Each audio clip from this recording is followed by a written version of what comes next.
Dans l'actualité de la rentrée, des hommes politiques de tous bords se trouvent mêlés à des affaires judiciaires.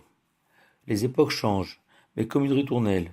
Des scandales de toutes sortes éclaboussent ces hommes de pouvoir, telle une fatalité. Selon Kant, la possession du pouvoir corrompt inévitablement la raison, ou encore plus crûment, le philosophe Alain écrivait que tout pouvoir rend fou. Et voilà que dans ce contexte, notre parasha de Shoftim va évoquer l'exercice du pouvoir politique par le roi d'Israël et souhaiter que le monarque ne s'écarte pas du chemin de la droiture.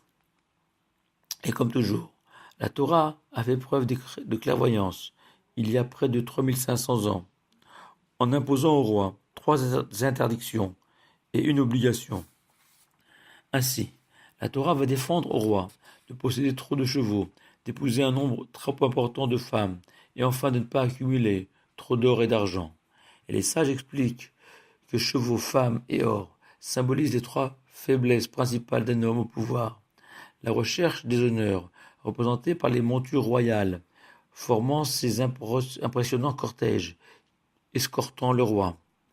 La recherche des plaisirs, symbolisée par les femmes, et enfin la jalousie, symbolisée par l'or et l'argent.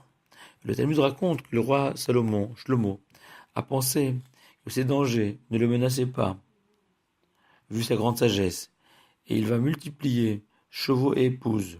Et pourtant, même lui échoua. Et le livre des rois écrit à son sujet, au temps de sa vieillesse, ses trop nombreuses épouses ont détourné son cœur. Et on peut évidemment tenir le raisonnement a fortiori suivant. Si déjà Salomon est tombé du haut de son infinie sagesse pour ne pas avoir respecté ses limites, à plus forte raison un être humain quelconque dans l'exercice du pouvoir. Et la Torah impose aussi une abrogation au roi d'Israël et lui ordonne de posséder 2 Sifrei Torah, 2 roulets de la Torah. Et le Talmud précise que le premier était déposé parmi ses trésors, tandis que le second était attaché à son bras en permanence, en plus des téphilines, afin que ces 2 Sifrei Torah guident le roi dans son palais et hors de chez lui.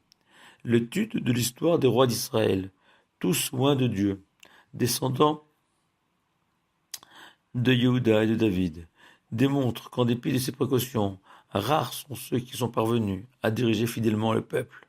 N'oublions pas, enfin, que chacun d'entre nous est à la tête d'un royaume, comptant un seul sujet, nous-mêmes, soumis au même danger que les grandes monarchies, et que notre véritable souci doit être de le préserver en s'inspirant du modèle préconisé par la Torah au grand souverain.